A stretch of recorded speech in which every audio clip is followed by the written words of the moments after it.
slightly for the better, but you know, enough that we notice it, which is nice. We're only at 81 degrees so far. The low will be 75 tonight, which is encouraging. It's better than what we've been getting. We've been getting lows of 80, 81. Give me a second.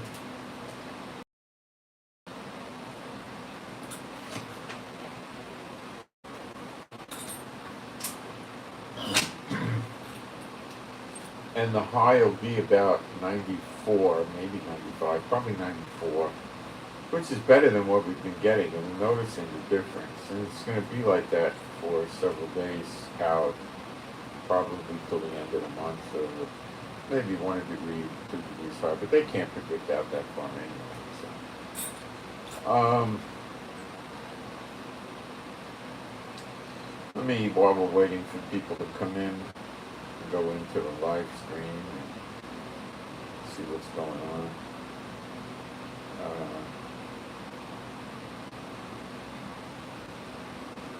It's a good time. I got sound. Let me. Oh, I didn't shut the door, so we're getting noise. I better shut the door. Okay.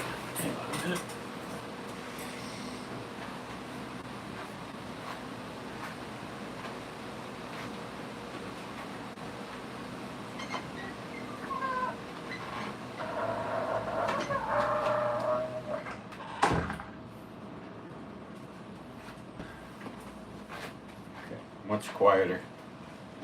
I'm the only one in the house, but I imagine the dogs will let me know if anybody comes. If anybody comes with the delivery, they'll call. Okay.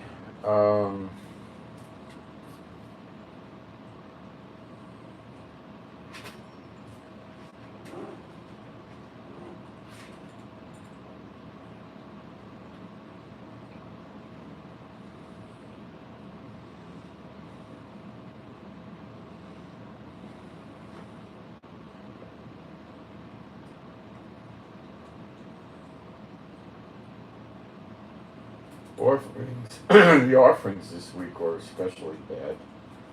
Why, I don't know, except I'm telling the truth. That usually knocks the offerings down. If you tell the people things that are distressing to them and disturbing because their faith is weak, that's the end of the offerings. I'm here to basically talk about the prophecies pertaining to Israel. Down the road, I'll be talking about the law and other things, but don't want to spend a lot of time talking about the millennium, you know, things like that, when you got to educate the people about what's coming up on them. First, you don't want to, you know, take it out of sequence and teach them things down the road and ignore the things that are coming right up on them, you know. I don't want to. Maybe some other teachers would do that, but that's just because you're trying to tickle the ears of the people. I certainly have never been accused of that. And people just tend to go away because they can't, you never really see people come in here.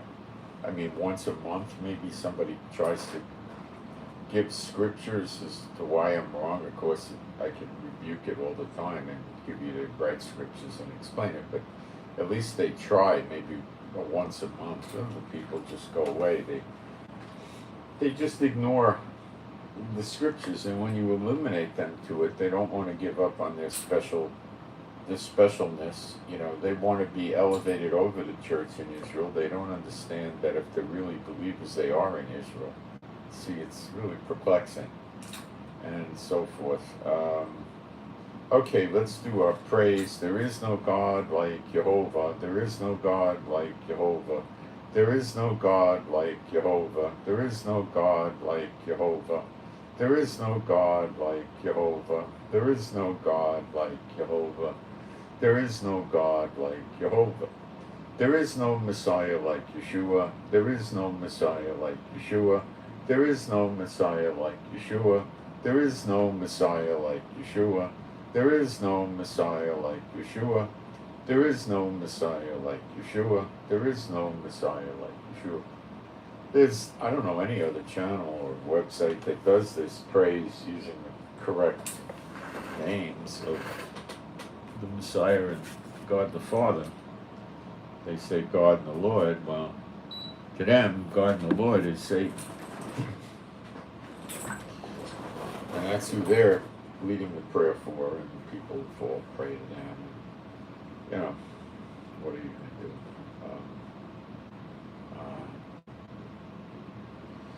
Okay, I've got a prayer request for J.E. Juliet Echo. J.E. Juliet Echo. J.E. And the prayer request is for healing. Okay. You know, there's a lot of people that even come here that suffer from pride that they're not aware of. And the pride that they're not aware of is they don't want to send in prayer requests. It's silly. And protect your anonymity with using initials. Who the heck's going to know who you are? You know? And still very few people send in prayer requests, and we get a lot of answered prayers. PC got back to me and had a lot of pain from arthritis in the spine, and after we prayed yesterday, had a good sleep and stuff like that, instead of having to stay up because of the uncomfortable pain, you know. So you guys should consider that. You know, it's pride if you say, well, I don't need prayer, you know. No, it could be pride. I ask for prayer. Many people do, but many, many, many don't. It's silly. You should. The price is right. What does it cost? Not a darn thing, ever. All right. I want to give you a quick education more on the West Bank,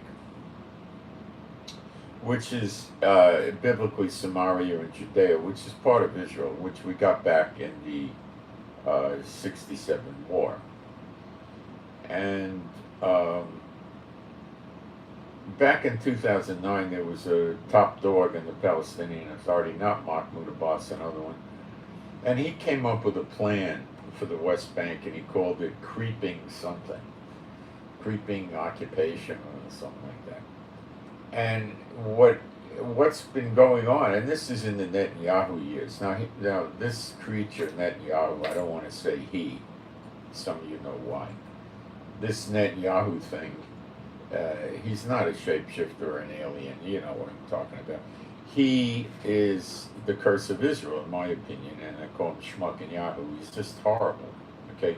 He's a self-hating Jew. And, you know, when I grew up in the Bronx, I lived in a 99.9% Jewish neighborhood. The only non-Jews in the neighborhood were the superintendents of the buildings, the apartment buildings. And how many people lived in my neighborhood?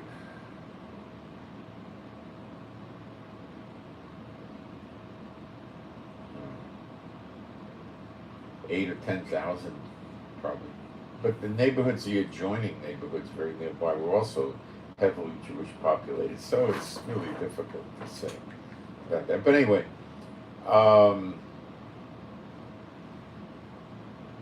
there were people that didn't like being Jewish. There were people that had their names changed to completely non-Jewish names, you know, like Smith, Davis, Johnson, Jones, or whatever, you know.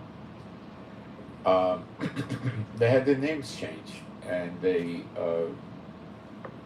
would move out of that kind of neighborhood that we were in and move away into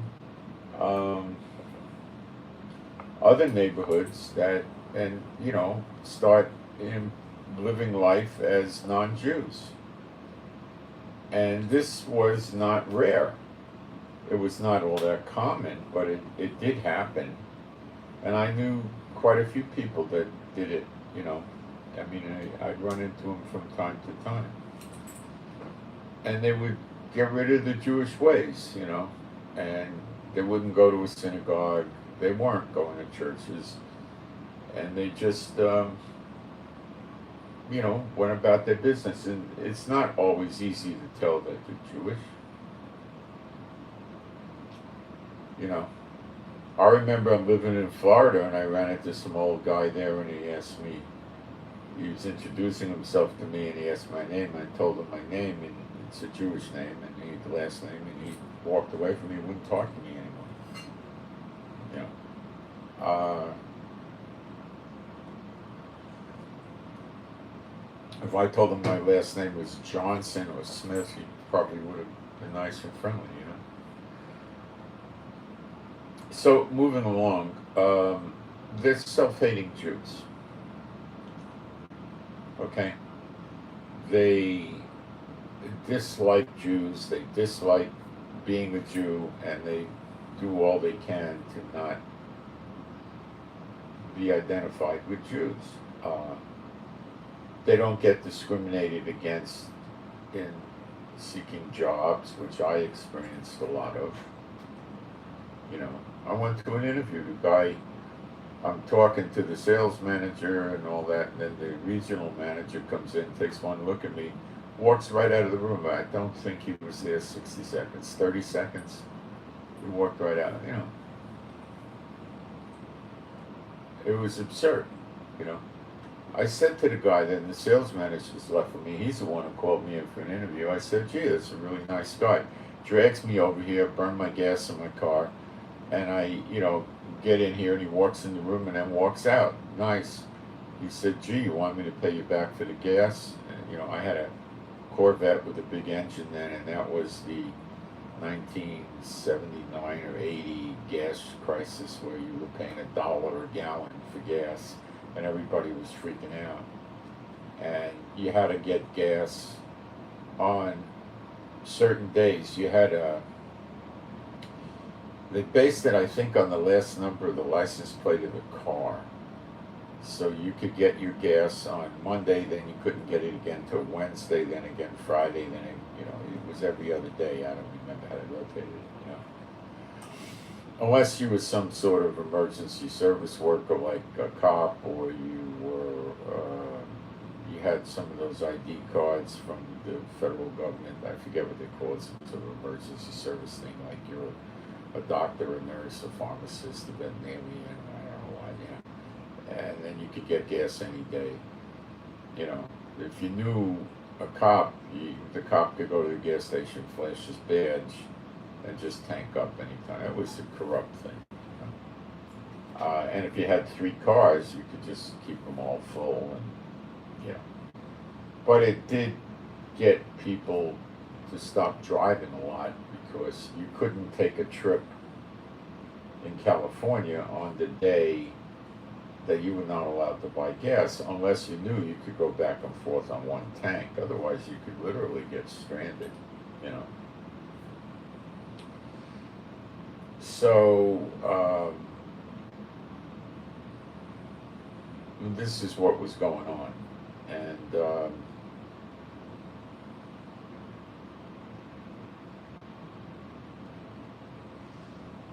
anyway, he's a self-hating Jew, okay? And he's serving the gods of the dead, and that's who he answers to. And he's not here to help us. The Ukraine guy, Zelensky, is now going to punish Israel diplomatically by stopping Israelis to come to Ukraine. There's some reason they go there to celebrate some holiday. There's a site there or something. Mostly Orthodox, ultra-Orthodox. He said he's going to stop it because of the harsh treatment that Israel is giving to new immigrants. First, they cut their medical benefits off. They said they didn't have the money. Any government could say that anytime. Then Zelensky made a big stink about it, and then they reinstated it temporarily till the end of the year. What we do? And they treat him so badly. Most of them left Israel. They came from Ukraine to get out of a war, and it was so bad here. They didn't go back to Ukraine. They went to Europe. most other countries. They wouldn't stay here. It was so bad. Okay? And it's the Israeli government and many of the people of Israel, let's say 2/3, hint, treat them badly. They take advantage of them. They rip them off. They scam them. They treat them like second-class citizens. I experienced this. If you learn really good Hebrew, does it help? No, because you have an accent. So you're like somebody walking around in America speaking decent English with a heavy Russian accent or a heavy Chinese accent or something like that, or a Spanish accent or whatever, right? They pick it up, or a British accent, they pick it up, and then they treat you, differently. Well, here they pick on you. They see you as someone to exploit and rip off and hope you leave. So they did it to the Russians 30 years ago or so, 33, back around 1990, 91. And a lot of Russians stayed a few years and then they left. They went back to Russia. That's their goal. If it wasn't their goal, they wouldn't do it. It's the government's goal. And a lot of the people, because they don't want it, because when new immigrants come here, you have to help them. You got to provide services. You got to give them money to live. You got to give them housing. You got to help them get started. Okay? Now, if you come here and you got $3 million in the bank, what's going to happen? Oh my gosh, you're going to try to transfer that money into the bank here in Israel? Oh, you're going to have a grilling and an interrogation. Many people send the money and it gets returned. Years ago, I had somebody send me money and they returned it. This is Netanyahu. He curses the people of Israel. He curses the new immigrants. That's his job from the powers of the air. That's what he's supposed to do, and he's doing his job. If you get one of these left-wing characters in there, is it going to be any better? Well, slightly, probably. Slightly, because they're left-wing and they're going to want to... Not very much, no. Okay? They're not opening up the doors for immigration. They're not doing it.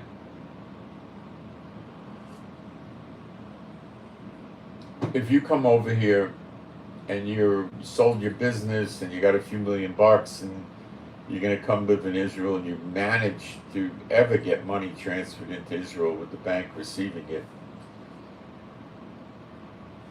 then you're going to have trouble. The real estate guy, when you try to buy a house, is going to rip you off. The furniture people will try to rip you off, okay? The electric people, no. That's the same. The gas people, no. The water, no. The taxes on the house, probably not. They're kind of put into place, okay? Will the bank rip you off? No, but they'll treat you lousy. They won't treat you correctly. You see, there's two kinds of banking in Israel.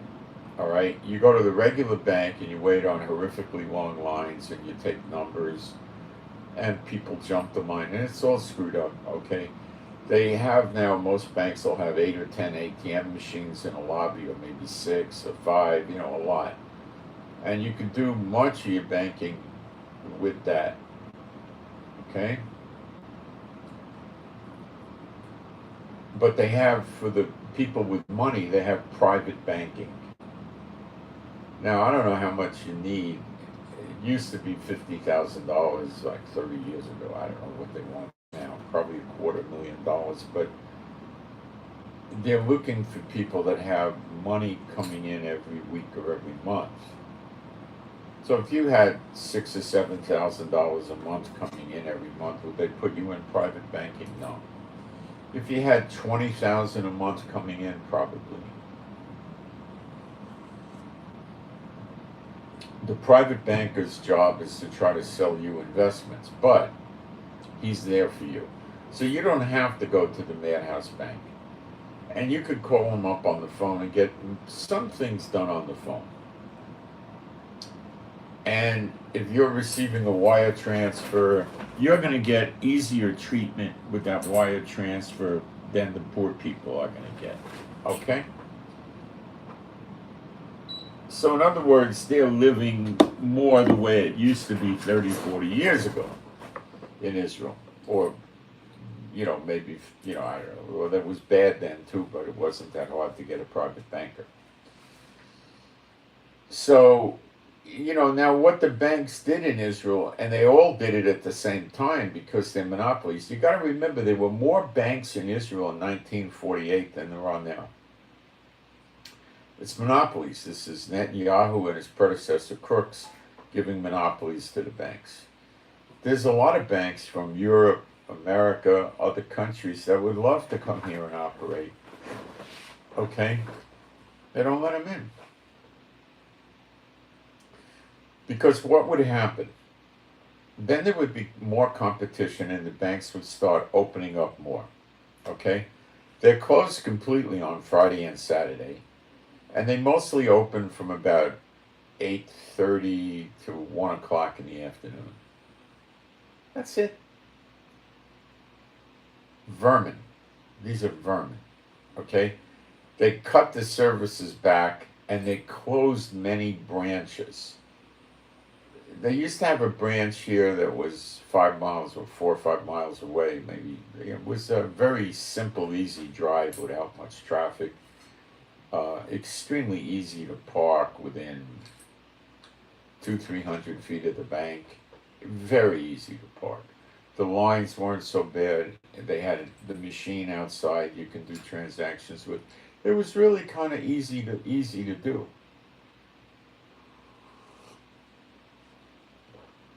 They closed it. So now you got to go to Tiberias. What the nutbags in Tiberias did, the local government, is there was this big grass thing. It must have been 5 acres, 4 or 5 acres or something, and it was parking. It used to be free. Well, then the city made it pay parking. And the way you do the pay parking here is you got to have a smartphone. And then you got to have a debit card or a credit card in Israel. And it ties to that. And when you get to your parking spot, you open the parking app, and GPS is where you are. And it starts timing you. And then when you leave, you turn it off. And which means you're out of the place. Then it turns off the parking and it gives you the bill to the minutes. You actually pay less parking. You used to have to put coins in a machine and it would spit out a piece of paper, and you got 30 minutes, 60 minutes, 90 minutes. And then you could use the same piece of paper and go from parking spot to parking spot. Now they had several dirt lots that you could go park in that used to be free.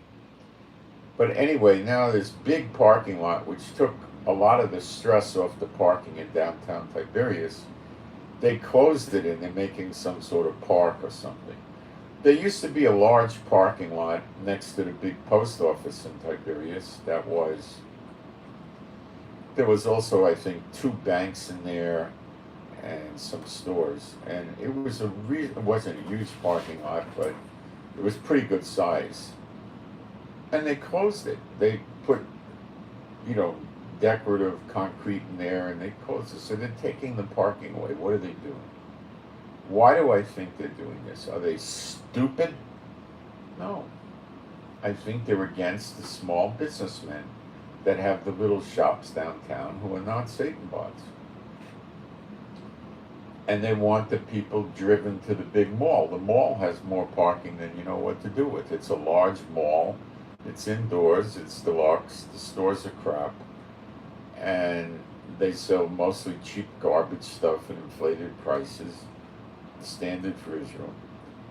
And it has lots of food court things, and it's very nicely air conditioned. It's very pretty, and it has all kinds of parking. The parking is real easy. The spots are easy to get in and out of. It has security. It's a nice place.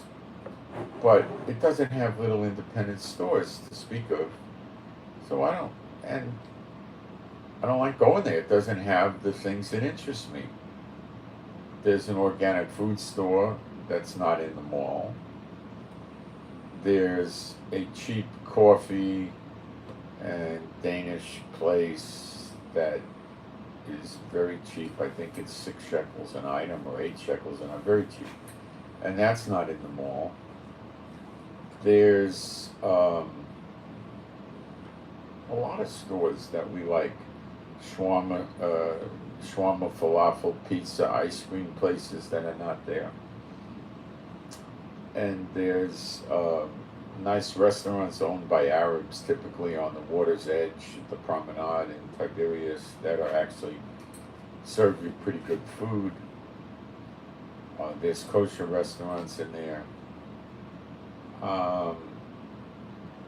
There's a lot of stuff, and they're denying these people good business because of the parking.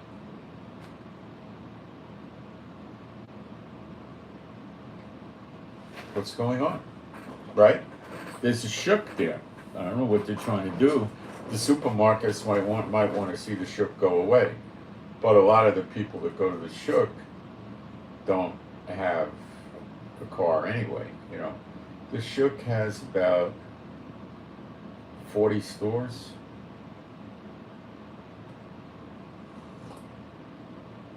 It's you would say SHUK in the transliteration to English. It's an outdoor market, but this is actually on the roof, but kind of open doors. The doors don't close, and it has so you can go in there in the rain, no problem. And you have about 3 butchers in there that sell meat. Are they cheaper than the supermarkets?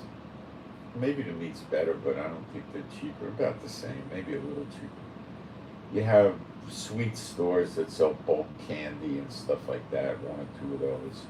You have appetizer stores that one guy we go to, really nice guy, has 10 or 15 different kinds of olives. Different colors, stuffed with pimento, stuffed with garlic, stuffed with cayenne stuff, and all kinds of, 10 different kinds of pickles.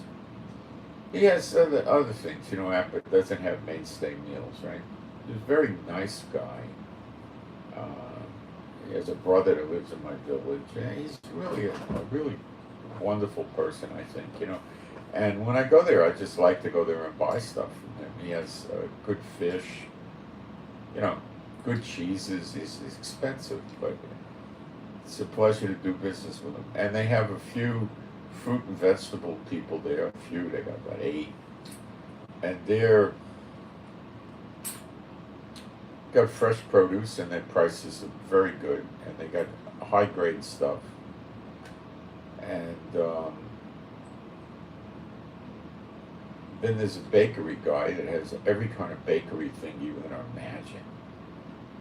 Pastries, breads, rolls, Danish type things, all kinds of stuff. I mean, the assortment is mind-boggling. And he's an honest guy. Once I overpaid him and he gave me the money back. He's a really nice guy.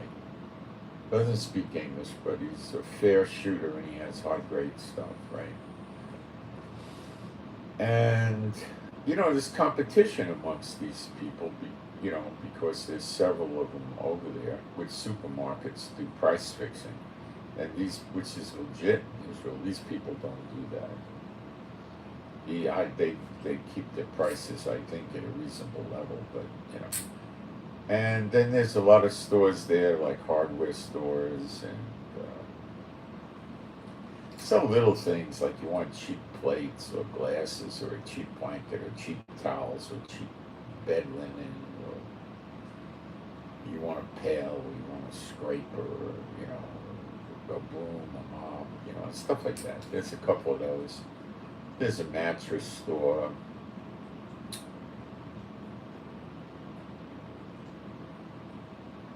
There's no real hard goods there. That sort of thing. So people that live in Tiberias that can walk over there, that are able to, mostly old people, go there. Some people go there almost every day with a backpack, and they put their stuff in a backpack. That's not very common. A lot of people get a wheeled shopping cart. They put the stuff in their shopping cart and they wheel it home. And those are people that probably live within 6 blocks of the place or 8 blocks. And they probably go 2 times a week or something like that.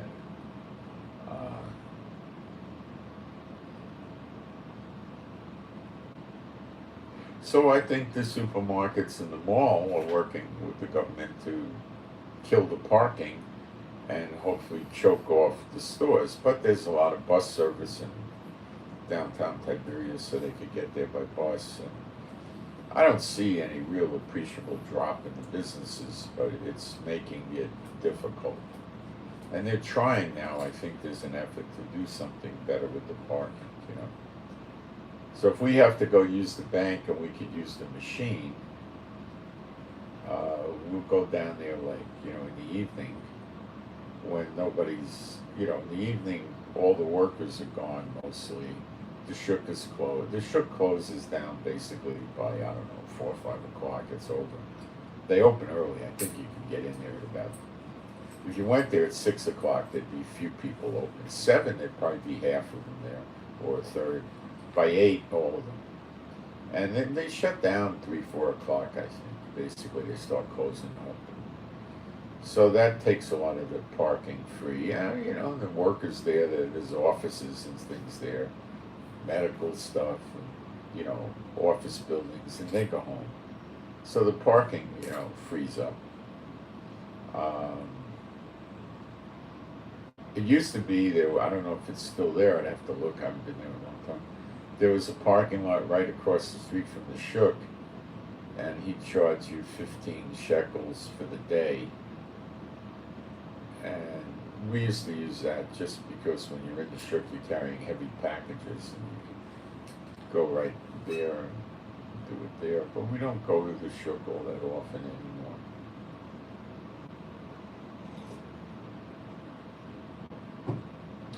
So they screwed up. Now, it could be that they just did it stupidly. They're not really... It doesn't make a lot of sense to me that the mall is trying to divert people to come there, and that's why they want to park. I don't think that's the case.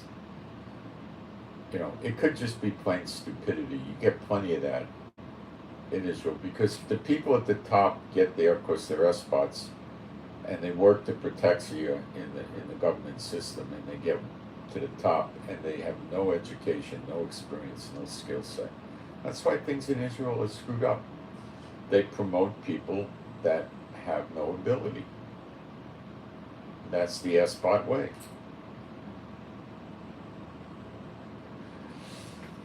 So, Ukraine is publicizing the treatment that Israel is giving to the new immigrants from Ukraine, and I am seeing reactions from the government. And they're not liking that. They like to do it, but they don't want to get labeled that way because they're afraid the Jewish charities that give, like the Jewish agency, that give a lot of money to them. Well, they're in on it, you know. But they're afraid people may stop donating when they realize Israel is that bad, because they're going to say to themselves, gee, I might be a new immigrant there one day. I can't support this crap. I'm against the government of Israel doing this, you know. Okay, so will Israel back off? And yeah, they'll do something for the Ukrainians to shut Zelensky up, that's for sure. Because they don't want their underwear washed out in public by a world-renowned figure. Zelensky's in the headlines all the time, so they don't want to see that. Okay, if you or me were going to broadcast it, they wouldn't pay any attention to you. They don't care, because it's not going to come back and bite them in the butt. Okay, but Zelensky broadcasting it in the media and blocking Jews from coming to Ukraine, to that certain place they go to once a year, that will be a problem. The government of Israel is still trying to get some visa program out of the United States. And I don't know, there's Palestinians that got American citizenships, and they want them to just be able to freely go in and out of Israel, and I don't know if Israel is going to let that happen. I don't know. I doubt they're going to get it. I doubt they are.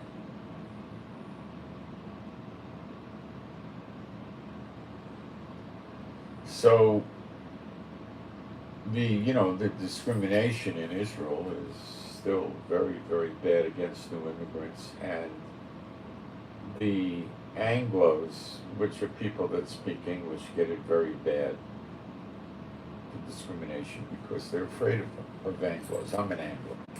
Because most of us that come here have educations, and we could get jobs that they would normally get. The Israelis haven't figured out how stupid it is to have a corrupt government that puts people in important positions based on corruption, not on their ability. And that's why you see so many stupid things in Israel. I mean, I could give you a list of stupid things in Israel. For one thing, there's no customer service going on in Israel anywhere at all. There never has been. They don't believe in customer service. They don't know what it is. They love voicemail. They love putting the people through a tirade of voicemail and never being able to talk to a live person. American companies do that too. Try talking to a live person at Amazon. It's not so easy. So, there used to be years ago, not that many years ago, say 5-6 years ago, there were a lot of, you could call a lot of companies, and for Russian, press this, for Arabic, press this, Hebrew, press this, English, press this. They deleted English. They hate the Anglos because we got the education and the skill set. And they don't want us coming here and taking their jobs away. Because they don't go to school, they don't do apprenticeships and learn anything. They just work the corruption in Netanyahu's government and get big jobs. And this Shmukalovich Netanyahu's been in office over 20 years. The curse of Israel. He's stupid, see? He's got himself painted in a corner. And the people are sitting there. It's a joke. Netanyahu is changing the judicial system to keep himself out of jail. That's all that's going on. And he sold Israel out to any of these political parties that are extorting him for legislation, just so they'll vote to keep him out of jail, give him the judicial reform, which ultimately is going to be a law that says the prime minister can't be prosecuted civilly or criminally for anything he did when he was in office. That's called the French law, because they have it in France and other countries. And once he gets that, he's going to stab these people in the back. I know it. They probably know it. And they're hoping to get a bunch of laws passed before they give him this get-out-of-jail-free card. And then they're hoping nobody reverses the laws. So he's a patsy. He's an idiot. He's being pushed and pulled by Ben-Gvir, the security guy who's in charge of security. He's being pushed and pulled by Smotrich, who's in charge of the West Bank, basically all the security there, and he's the economics minister, a completely worthless economics minister. He's not worth anything. He doesn't know what he's doing. Has no ability. Went to law school. Law school here is college and law school combined in one for 4 years. So you learn economics, geometry, algebra, physics, and this and that, and they give you a few law courses. It's not like American law school or anything like that. Nothing like that, okay? Judging by the lawyers can't be hard, okay? And the lawyers are very unscrupulous. Not every one of them, but quite a few. And your own lawyer can be in an adversarial relationship with you, okay? Easily. And I don't know about the Bar Association here. They have one. I don't know if they enforce anything against the lawyers. I think not, by the way the lawyers operate.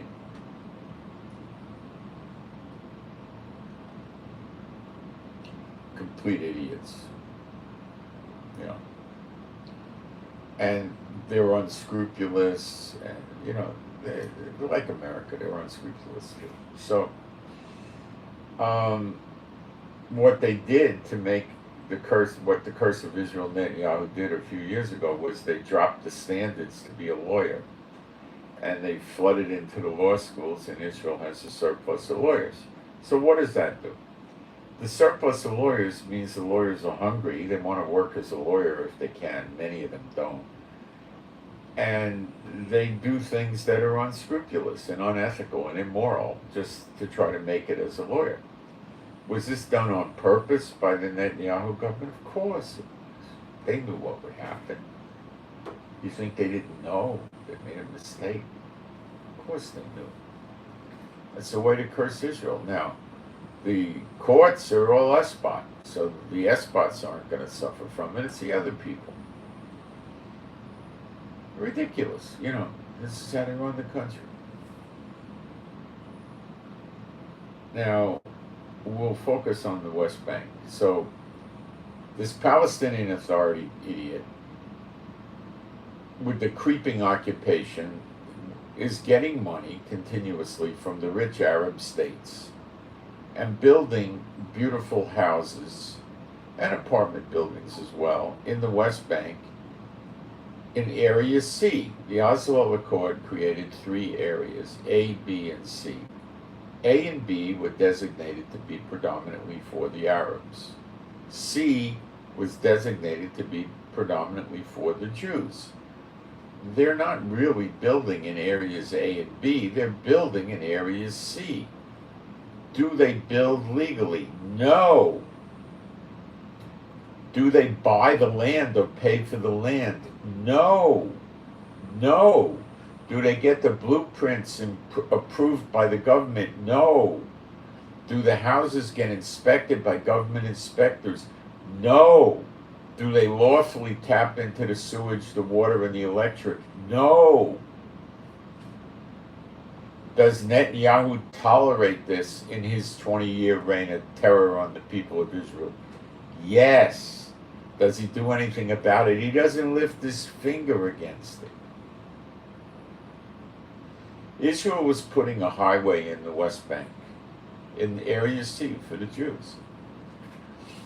The Arabs found the blueprints for the highway, and somebody went and built a 5,000 square foot, 2 or 3 level house with a swimming pool, probably $1 million without having to pay anything for the land. Okay? And it had to take 6 months to construct it.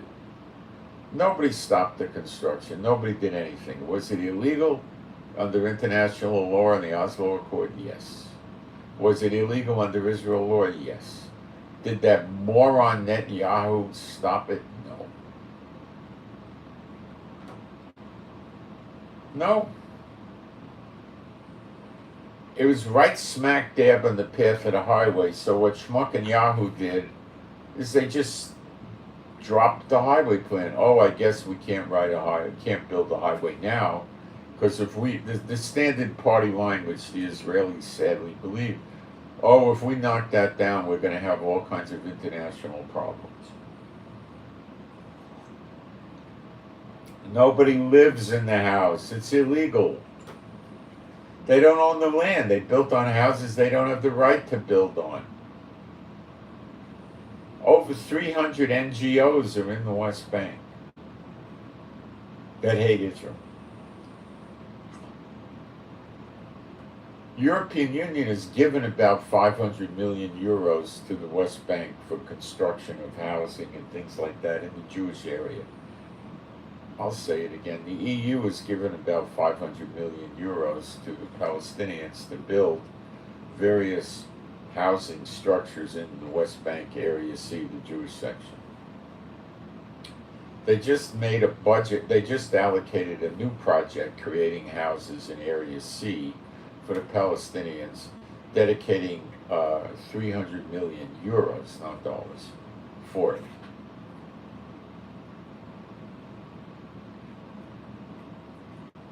European Union.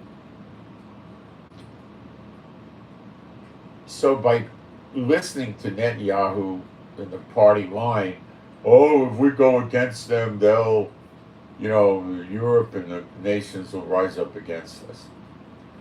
So what does he do instead? He ignores it, lets them do it, and then they just do more and more of it. Netanyahu is either so dumb he wouldn't have got past the second grade, or he's an enemy from within. What do you think? I think he's an enemy from within, and now he's trying to get himself into dictator status. The people are mad at him. They know he's a liar, a cheat, and a scoundrel.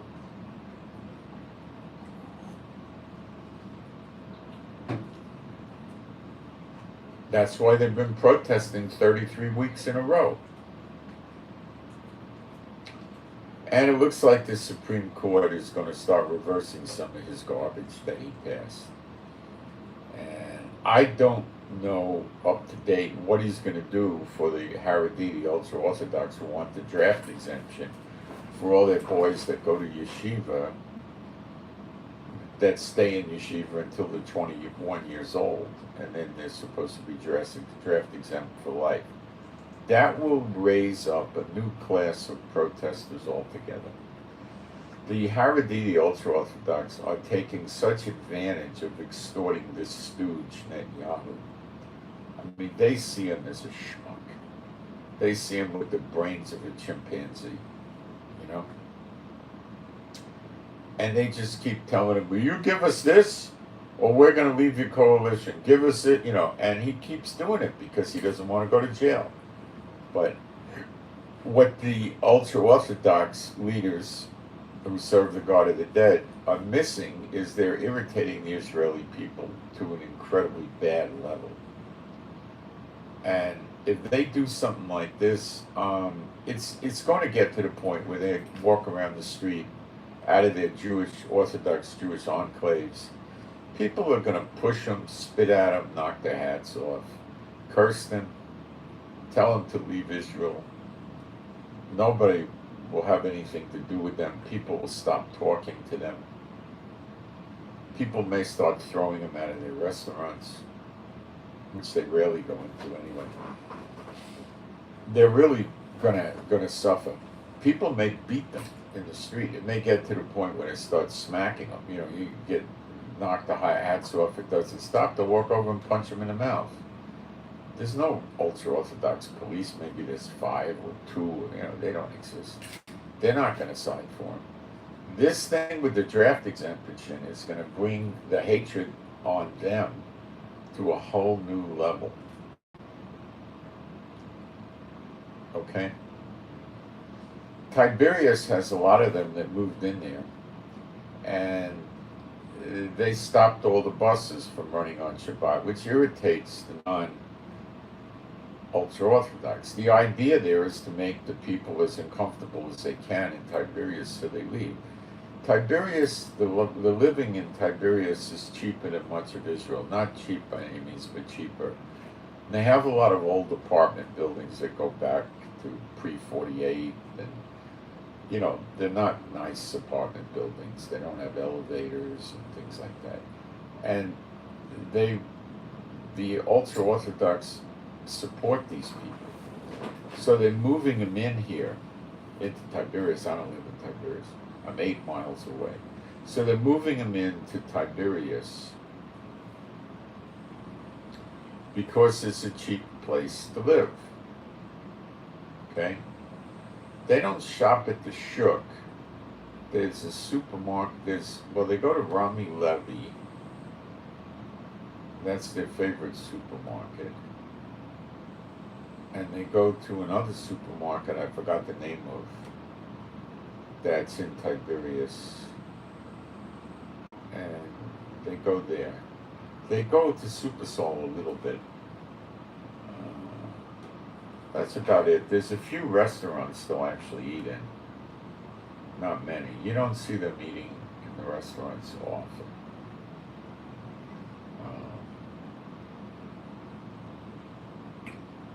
They don't do much shopping around here. They probably take the bus to Jerusalem and buy their stuff over there and because they wear silly stuff. The women may shop at Tiberias, I guess they do. So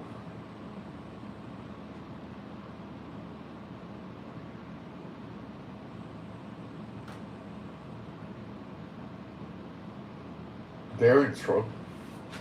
And they're dumb. And now they're talking about it. The ultra-Orthodox are talking that they may have pushed things too far.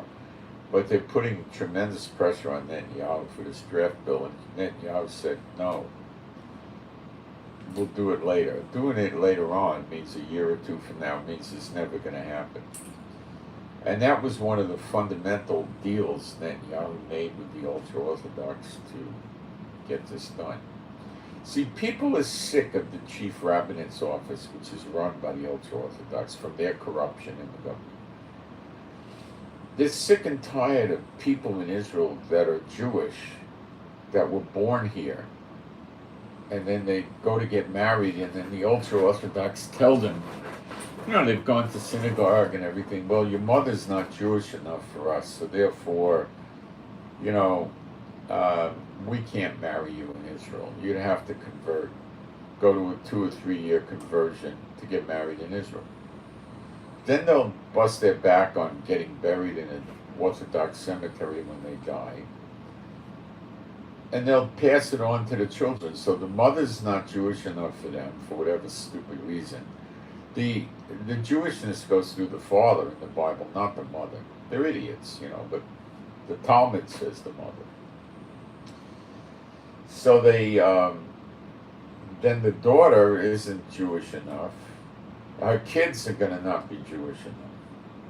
Then they hate the shakedown, and I'm calling it a shakedown correctly, for the kosher foods.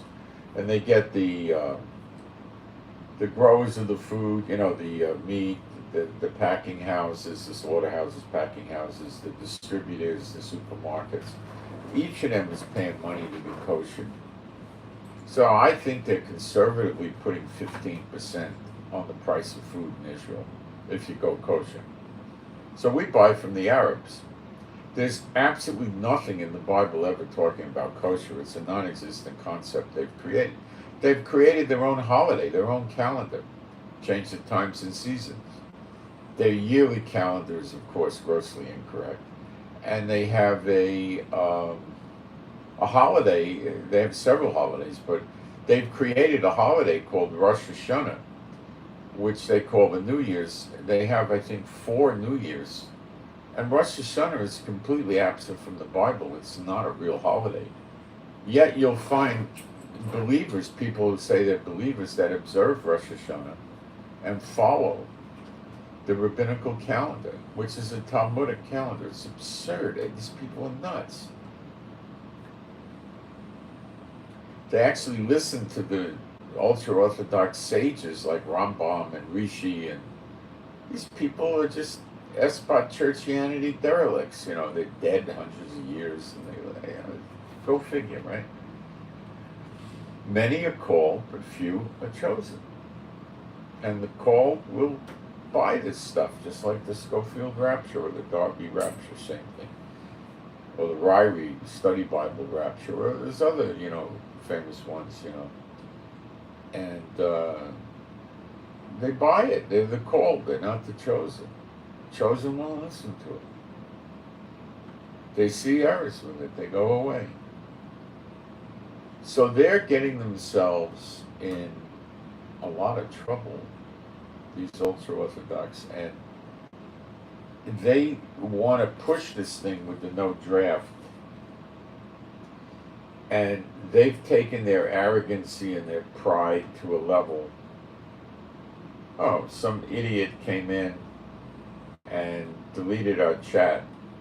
So ask the Lord to punish the people that are deleting the chat. I'll curse those that curse you, bless those that bless you. Ask the Lord to curse them, because they're trying to curse us by stopping the by deleting the chat. They're trying to harass us. Let me put some more things in the chat just to irritate them. I will.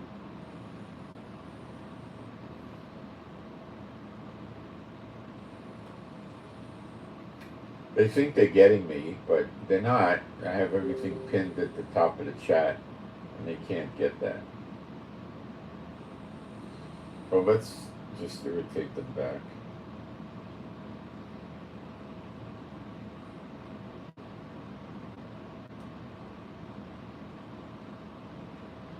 And feel free to put things up in the chat, and feel free to ask the Lord to curse them. They don't believe anything will happen to them, but just cry out to the Lord, like that woman crying out to the judge. Just keep crying out to the Lord, and He'll do something to them that they will not know that it came from Him, because He's not yet broken cover, so to speak, and it'll stop them from being able to do this. YouTube will eventually stop whatever kind of app or whatever they bought that enables them to do it. But YouTube usually takes months getting around to it. They go slow, but they will stop it. YouTube will stop it. Okay. I could just close the chat too, I don't care.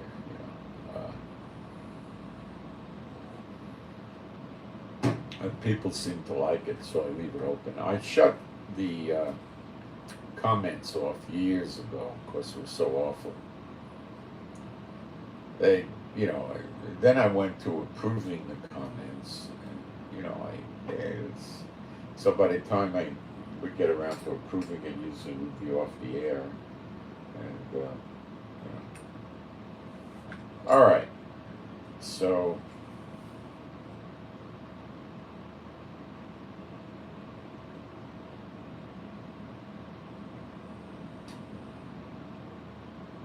there's all these houses in the West Bank that are not occupied, and they're getting the money from the Palestinians. Now, why can't Israel stop that money from coming in? Because it's going into the Israel banking system.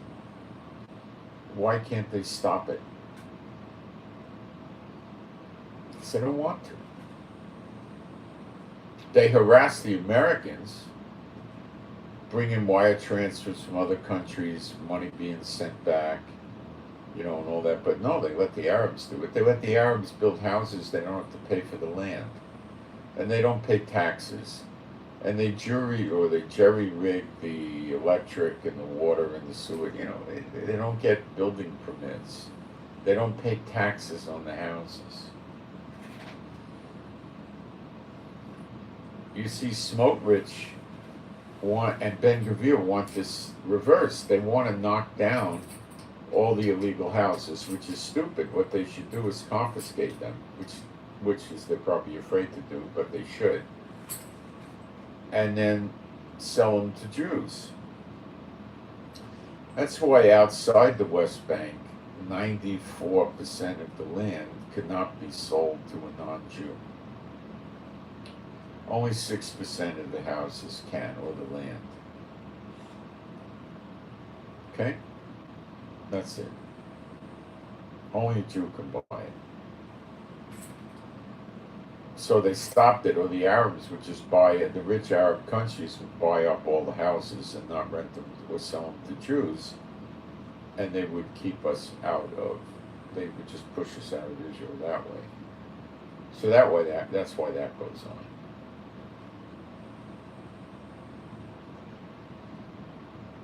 And it's getting worse. The EU is putting more and more money in there. Netanyahu tells the people we have to do something to shore up the Palestinian Authority lest they fail. Biden gives them money. They have the slave for pay program. Could you imagine Biden administration supports them when they pay money that America and European Union give them to terrorists and terrorist families that have killed Jews, that are dead or in jail? They support the families generously. And nobody stops it. So forgetting their words, their actions would tell you they think it's good to kill Jews. Tell me I'm wrong. By their actions, why don't they cut the money off? Would they allow that with any other country anywhere in the world?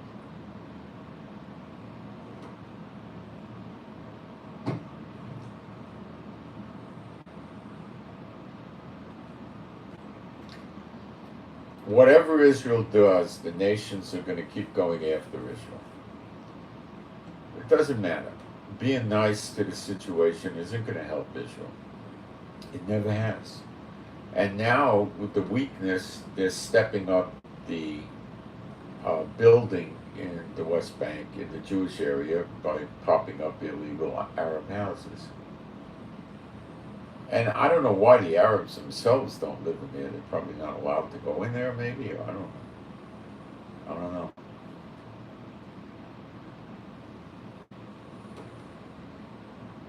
Welcome to Israel. The people, the beginning of wisdom is fear of the Lord. The people in Israel have some fear of the Lord, and some of them are awake. Most not. 2/3 not. And, now the wind is changing with all these protests. And in the year of recompenses, the government will be gone. There won't be a democracy government anymore. And it's found in the Ezekiel 34, the bad shepherds getting cut off dead. And God will take them out. And that'll be that. That's how the democracy will end. And the poor people will be left. The rich, the espots, the bad guys, and all that, the witches, sorcerers, all that, the frauds, the cheaters that take advantage of employees. They pay new immigrants much less than they pay native Israelis. Native Israelis get match funds savings plans where if you put $100 in, the government, the employer will match it with $100, sometimes 200, 300, 400. They have up to 7 times matching, right? And you got to leave the money in there up to 7 years, then you can take it out without any taxation. And they don't give that to the new immigrants because they don't know about it. I lived in Israel for a couple of years, and then one of the neighbors I had in the building told me what goes on. I never do. They don't tell you. They all keep it quiet. They discriminate against you heavily. So you move here from America, where you're being discriminated and picked on for being a Jew. And believe me, as a Jew, it happens a lot. And you come to Israel, and you get picked on and discriminated against for being an American Jew. How does it feel? You see? This place is a meat grinder, guys. People getting killed all the time. Whatever Netanyahu's plan is to eliminate terrorism, it's been going on for a long time, 33 weeks now, and it certainly is not working. And they don't let Ben-Gvir and Smotrich go out and do it, because they would eliminate it in 2 or 3 weeks. They would call all the police. They would arm the West Bank heavier than now. They would call the police away and the military, and let their settlers go demolish that village, Hawara, where all the murderers, the terrorist murderers, are coming out of and killing Jews. They walked up on a man and his son, 60 years old, and it was a grown son. I don't remember his age, and they shot him point blank. I believe in a car the other day. Then they run around in the West Bank handing out candy, sweets, how sweet it is, and in Gaza too. So is that not encouraging terrorism to run around the street handing out candy because Jews got killed? It should be illegal. It's promoting terrorism, inciting terrorism, whatever. No, Netanyahu ignores it.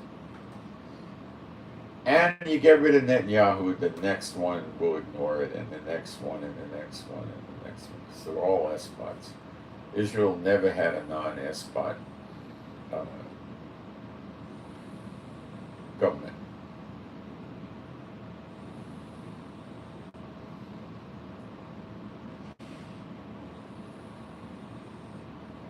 The only time the Jews ever experienced something resembling a real democracy, not a republic, a democracy,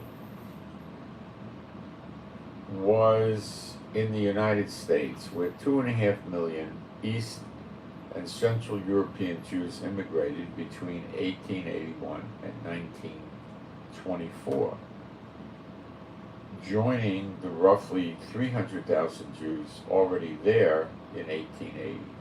I'll tell you the numbers. In 1880, there were 300,000 Jews in the United States. The population in the United States in 1880 was, I don't know, let's take a look.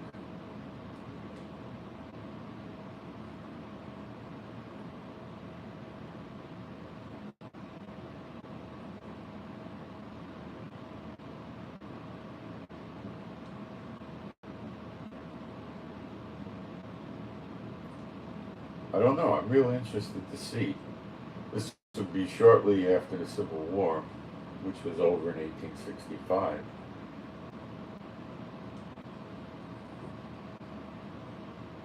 It was 50 million.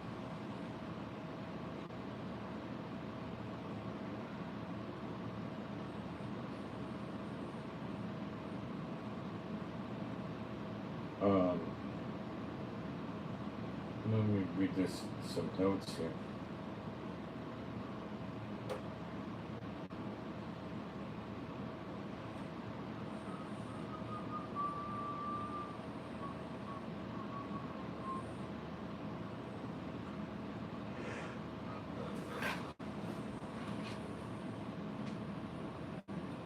So out of 50 million, there were 300,000 Jews living in the United States way back then. And then between 1881 and 1924, they picked up 2.5 million. So by 1924, they had 2.8 million Jews. And the population in 1924, I wonder, we'll find out.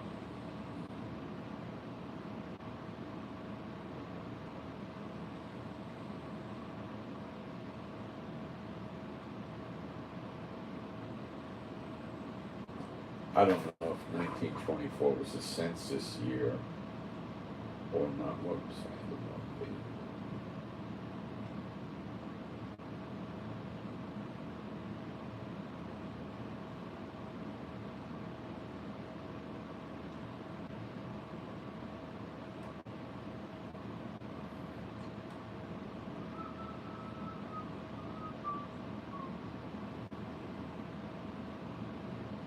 Well, we have a 1920 census that comes in at 106 million. So it doubled, from the 1880, roughly. A little more, but 106 million. And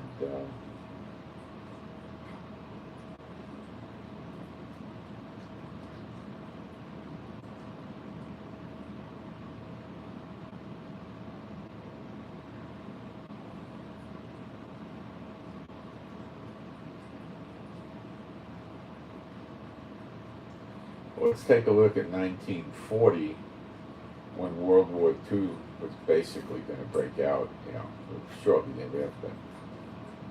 But I believe 1940 was a census year. But anyway, they have a population figure, and that is 132 million. See, this is about a third of what you have today, a little less than a third, not quite a third, but, well, a third would be 339. I think there's 330 million or 340 or 50, something like that. But, see, that's when you're saying America was great, right? After, well, let's take a look at 1954. Try that.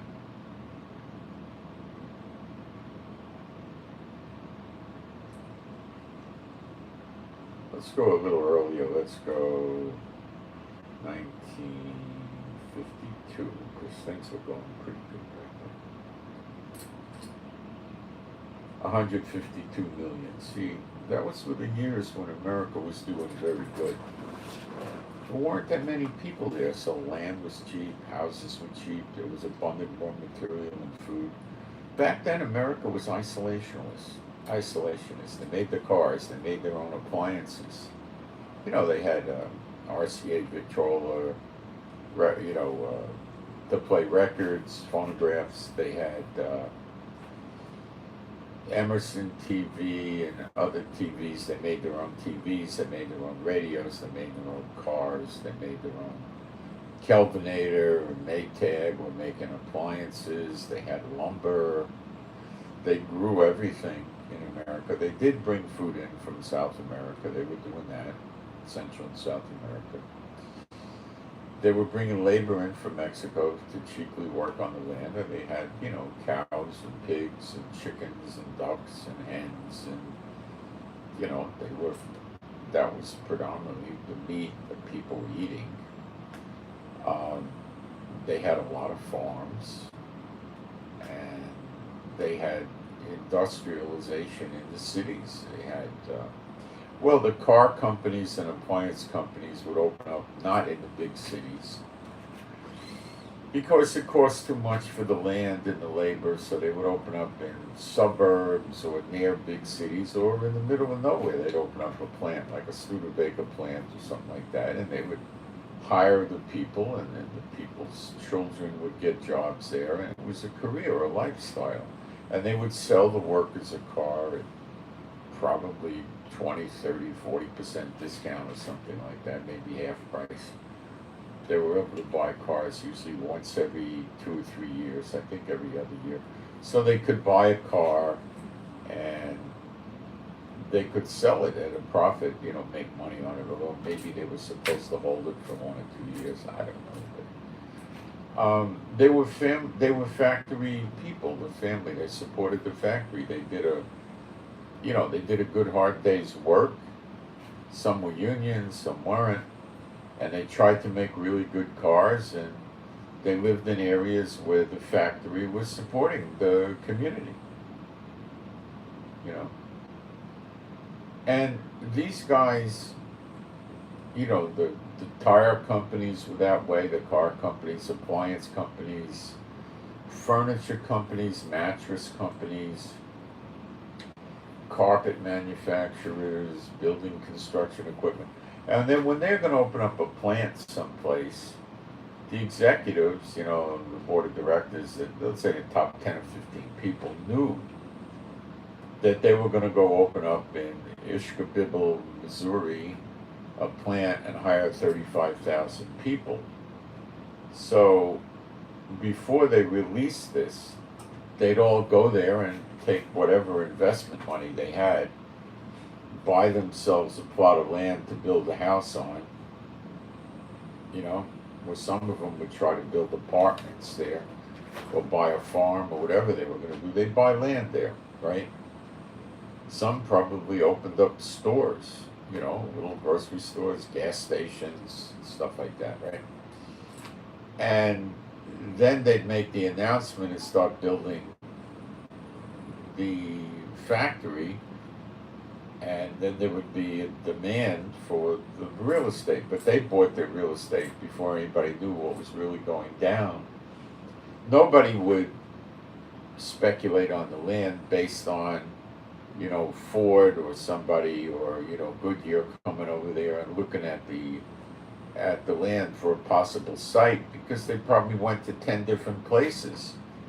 So people didn't know, they weren't going to buy the land until it became real. They're not going to do it, and then they don't open up in Kalamazoo or wherever the heck they were doing it, right? So once they decided they were going to open up, they'd go out and buy the land, but before they made the announcement, right? But they had to do it quietly. They had to, softly buy the land. And, the realtors would probably figure out something was going on. It would get out, but they would still get the land real cheap. Okay? And they'd run around and make offers on different pieces of property on the market, and offers would be accepted before the people could really figure out what was going on, and they'd be locked in and they had their land.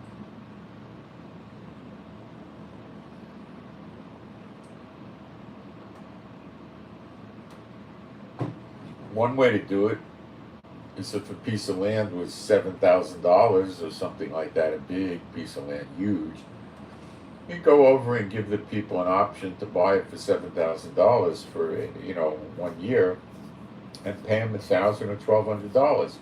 If they buy the property, it applies to the purchase price. If they don't buy the property within 6 months or a year, whatever, even 3 months, then they lose their money. So then they could lock up the real estate at low prices, and people are going to think, well, they're just speculating because the factory may not be built. But how are the people going to know that these people work for Goodyear or Ford or whatever? Then they were making a lot of money this way, these guys. And was that legal? Yeah. Is it still legal today? I think so. It's real estate. It's not regulated, but you start playing around with the stock, the SEC starts investigating you for insider, trading, key employee trading. But when you're talking about this, no. I had a friend that worked for a publicly traded company. I think it was a NASDAQ or something.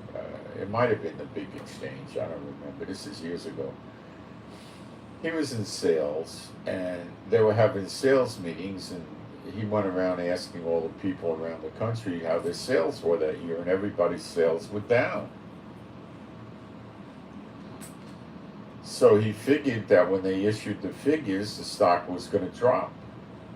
So him and a bunch of other guys shorted the stock of the company they worked for. But they were expecting the SEC to come after them. So the SEC wouldn't come after them until they started making profit. So they did it, they made a lot of money. And then they all went to a big law firm that was, all ex-SEC lawyers, big shot law firm, and they all invested some of their profits into hiring the same law firm who defended them because the SEC came after them for key employee information. And they told the SEC they were all in sales, and they realized that all the company's sales figures were low, so they shorted the stock, and nothing happened to them. That was not illegal. That was not insider. It was, yeah, kind of. But I don't know, they got out of it, they beat it. They could have lost a lot of money or gone to jail, but they beat it.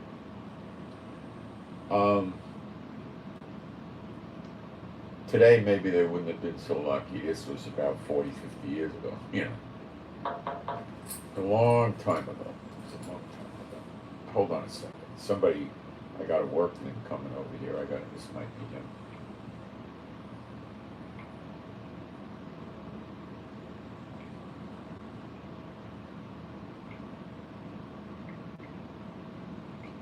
Yeah, he's telling me he's on his way over here, so I'll have to step it up a little bit. Okay. I'm getting some more shelves put in. So that's the problem with the West Bank, essentially. And these problems are not going to be solved by people that are not serving Jehovah and his son Yeshua HaMashiach. So other news, the Russians did an airstrike in Syria near Idlib, and that's not common. I guess they were going after the enemies of the Syrian government, Bashar Assad's enemies. A 6.0 hit in Ecuador. That's not a killer earthquake per se, but it's a serious earthquake. Wow, the surrounding areas of the Dodger Stadium in Los Angeles are badly damaged from the flood from hurricane. Well, they should have stayed in New York, the stupid Dodgers. What's wrong with them? I'm kidding.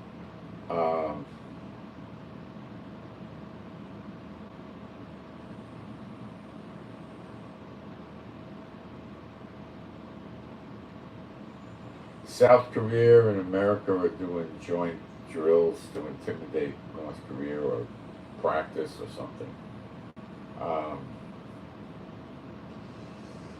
The fire in Tenerife, which is part of Spain, which is in the Canary Islands, has consumed 12,813 hectares of land, and it's still deemed to be uncontrollable. It affected 11 municipalities and 13,000 evacuees. Tenerife's a little island. It's not a big metropolis. Metropolis, you probably know Superman works there. I'm just kidding. That would be Metropolis. Yeah, Batman works in Gotham City, and Perry White's the editor of the Daily Planet newspaper over there. You know, when we were kids, we used to have black and white Superman on TV. It was so corny. He laid on a table and went like this, and they go, you know. They used to say, "Look up in the sky, it's a bird, it's a plane, it's Superman." And when we were kids, we would say, "Look up in the sky, it's a bird, it's a plane. Ew, it's a bird." Okay, my jokes.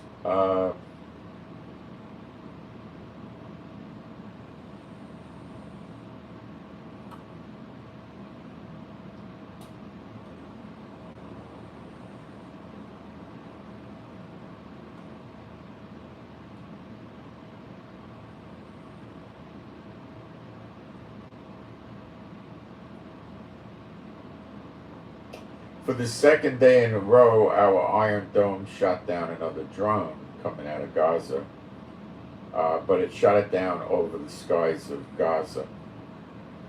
It would be Hamas, Palestinian Islamic Jihad, or some other crackpot jihadist terrorist organization. Who else would it be? The British or something? Of course not. You know, some terrorist group. You know. It happened this morning.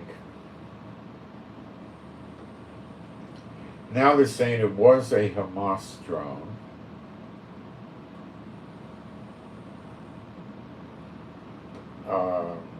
Northern part of the Gaza border. It crashed in Gaza and a large explosion, but I'm getting the Iron Dome shot it down, or it just crashed. But I believe it was the Iron Dome that took it down. We'll get more details on this in a couple hours, I'm sure.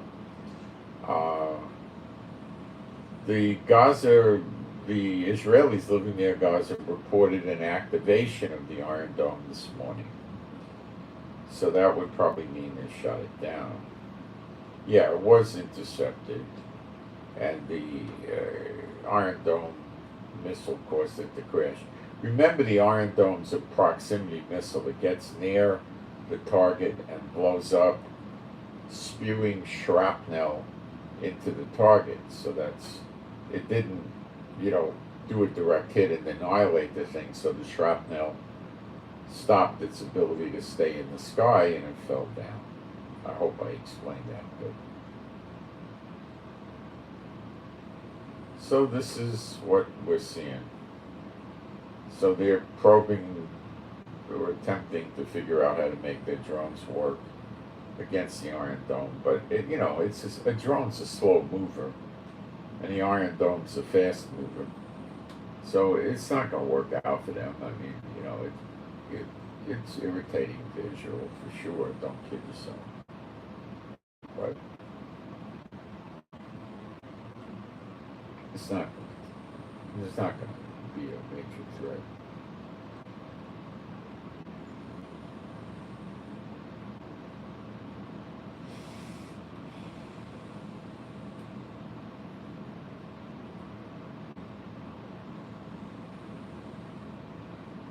I'm glad to see Zelensky standing up for the Jewish refugees in Israel. That's a rare thing. I'm really happy to see Zelensky doing that. It's one of the most rare things to see anybody stand up for Jews, let alone a world leader, a country leader.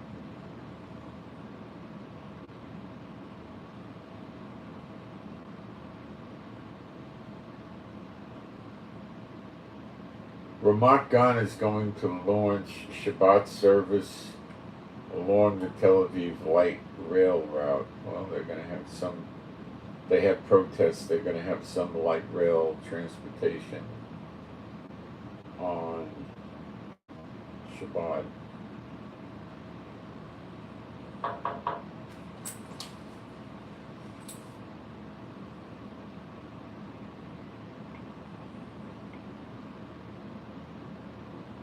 What's this?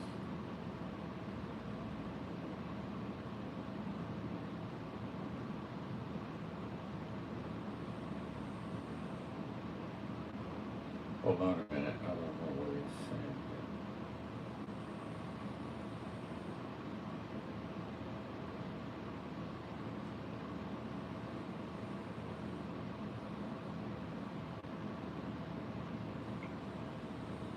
What is that?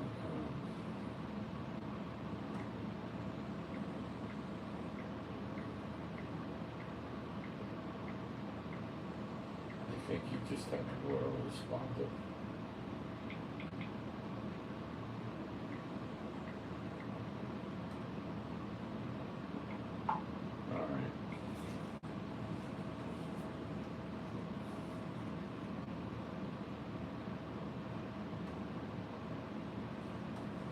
So the discourse on God on the West Bank should enable you to really understand how the nations are against Israel, especially the European Union.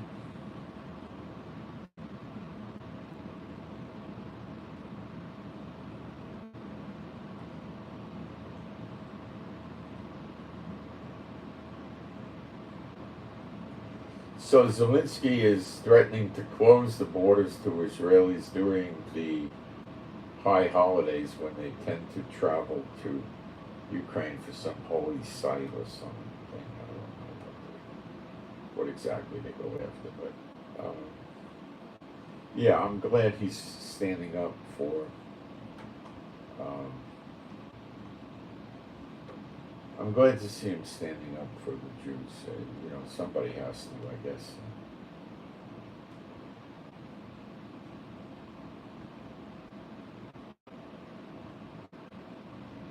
And I wonder what the Lord's going to how he's going to deal with Zelensky for standing up to help the Jews coming to Israel.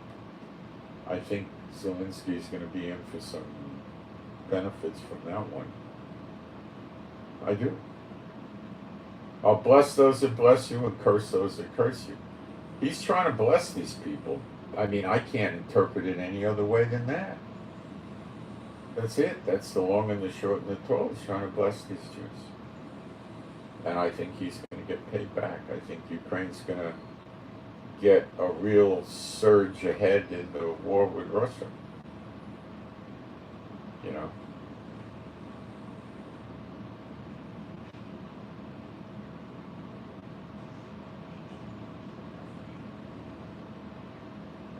I think somebody just came in the house. Either it's my wife or the guy putting the shelves in, who's an old, he's well trusted. I'll hear from him. Hello? Hello? Could be Beulah walking around out there too. Mommy went to some groomer to get some kind of haircut. She's got heavy fur, double coat, and the hot weather's not making her real happy. So we found a groomer that is going to treat her, and we'll see what happens. So she's going to come home with a short haircut, and she'll probably be pretty happy. By the time the weather gets cool, she'll have her fur back. She can hang around at 40 degrees outside and lay down on the cold concrete and go to sleep and be very comfortable with her full coat. She's an Akbash dog, which is a Turkish, not a shepherd dog like a border collie, a protecting dog. And they don't one-on-one take out coyotes. One-on-one, they take out wolves, full-grown timber wolves.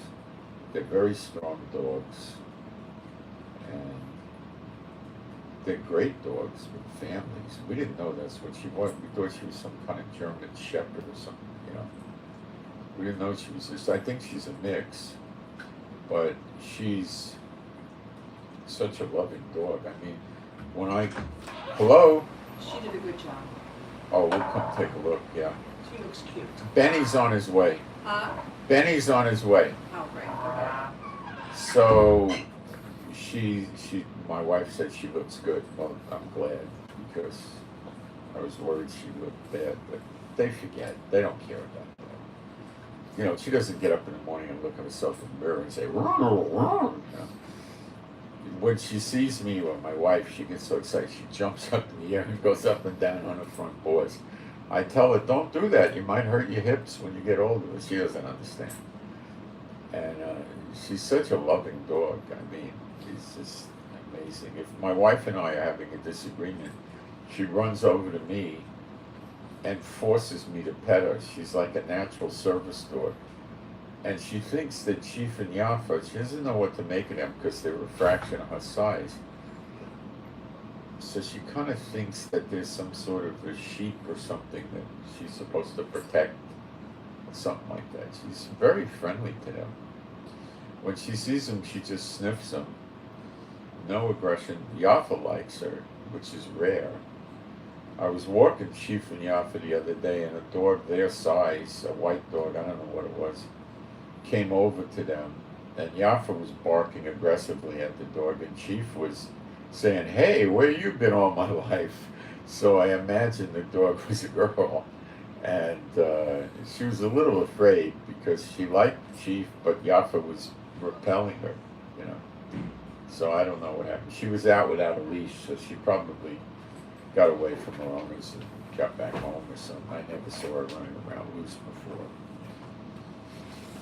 Beulah has a guy, a dog, a little dog, but smaller than her, about a 25, 30-pound dog that she thinks is her boyfriend, and she calls to him all the time. And I haven't seen him for a while. He was nice enough to come around and mark the tires on our car to let Beulah know he was thinking about her, or that they would go over too while he peed on our tires. You know, he wasn't mad at us. He was trying to let Beulah know he's around, you know.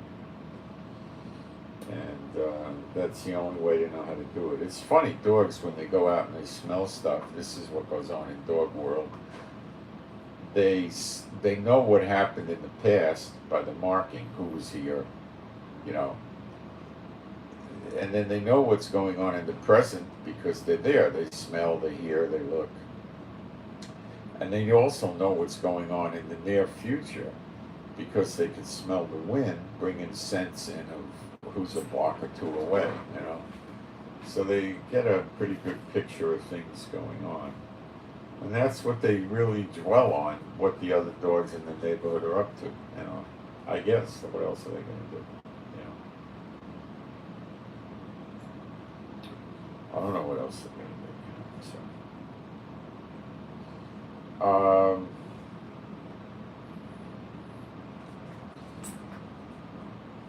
So Netanyahu still is in a lot of trouble. Still looks like he's going to be getting kicked out of office and going into jail. And it still looks like this government's going to break up sooner or later, much sooner. And the Lord's going to drop on them too. They may not break up, the Lord may just drop on them. There's several scriptures against the Palestinians. And so before we get to Zechariah 12, the two judges are going to be in control. The judges are prophets, the only prophets coming are the two witnesses, and they'll be running as judges. And they'll be running Israel, just like Moses and Aaron, like that. Then we'll have the 70 counselors. That's found in Isaiah 1. And this government will be gone, and then that's the yoke internally taken off our neck, and then at Zechariah 12, the foreign yoke will be taken off our neck. What is the foreign yoke? Well, you can't build an Area C, you can't do this, you can't do that, don't do this, you know, treat the Palestinians better, we don't care if they're killing you every day, treat them better, you know. And, you know, it's coming to an end. The punishment of Israel in Hosea 6, 1 and 2 is ending. We're in the year of recompenses, which is the payback to the nations. So he's weakening the nations first, and then comes redemption when he strengthens us and builds us up. Okay? First, he's knocking the nations down. There's a controversy with them, or a dispute over Zion, over Israel. And the continuing whirlwind of the Lord is falling on the head of the wicked until it accomplishes its purpose. So you're seeing all this rain. The whirlwind means tempest or storm. It's not restricted to a tornado. So you're seeing the hail, you're seeing the snow, and you're seeing the driving rains and the floods and all that. Then you have earthquakes in diverse places as a birth pang. There was some place, I put it on Telegram, where they had a hurricaneator, they called it. During this Hillary hurricane, there was an earthquake somewhere in America, I believe. So you had a hurricaneator, which we've never heard of before.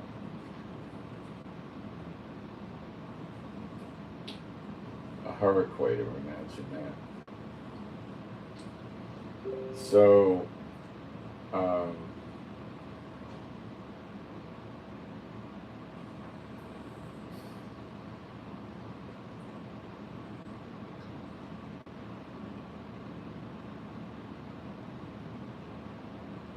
right, let's go through what happened yesterday and last night and today. Overseas tourists in China plummeted by 99%. So basically, there's no tourists there.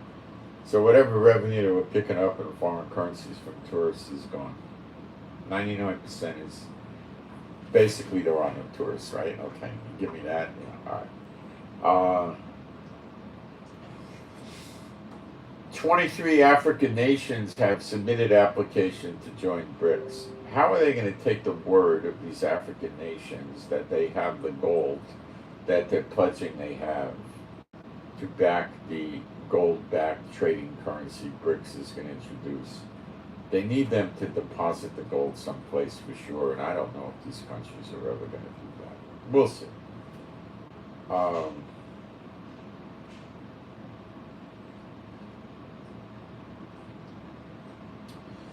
The hurricane was a 5.3 in Southern California, a place called Ojai, O-J-A-I. First hurricane I ever heard of.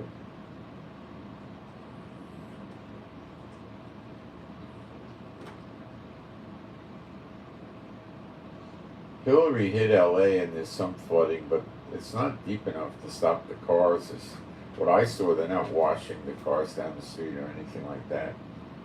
So I think this thing was overrated. I don't think it's going to be that bad. But this is like a mudslide from the hurricane.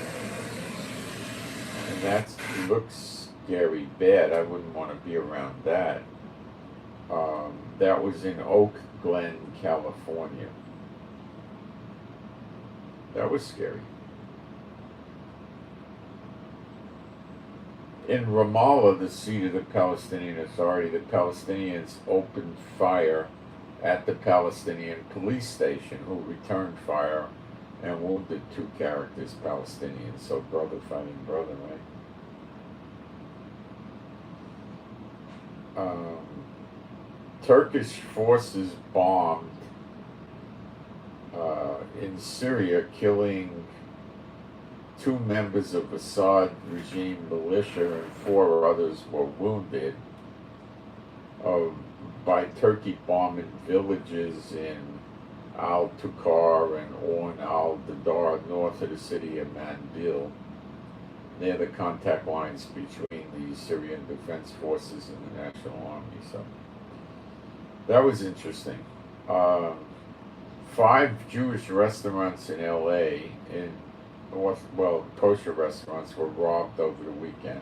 5 in one weekend. So obviously there's a pattern. Duh. No kidding, Sherlock. Yeah, there's a pattern here.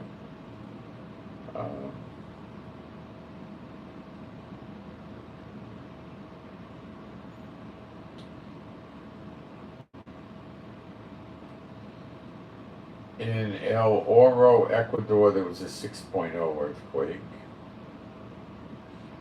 So I told you the surrounding area of the Dodger Stadium in LA was badly flooded and they shouldn't have left Brooklyn. They used to be the Brooklyn Dodgers. But they did. What are you going to do? I think all the ball teams should both lose when they play each other. Then people stop going to the games and start putting their energy in something constructive, you know. I see in cold weather people watching football games putting makeup paint on themselves, cheering for their team, sitting there with no shirts on. What do they care who wins so much? I mean, I don't understand it. I don't understand it.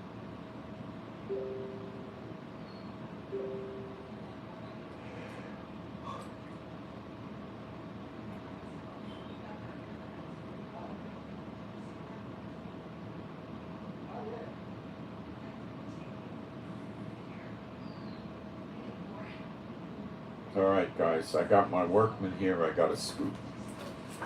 I'm Moshe, my wife's Rivka. Please pray for us for peace, safety, protection, joy. Pray for our finances, that's important. Pray for healing. Pray for our animals and pets to be happy, healthy, and whole, not run away. And I send my shalom to all those who love Yeshua HaMashiach, and I am out.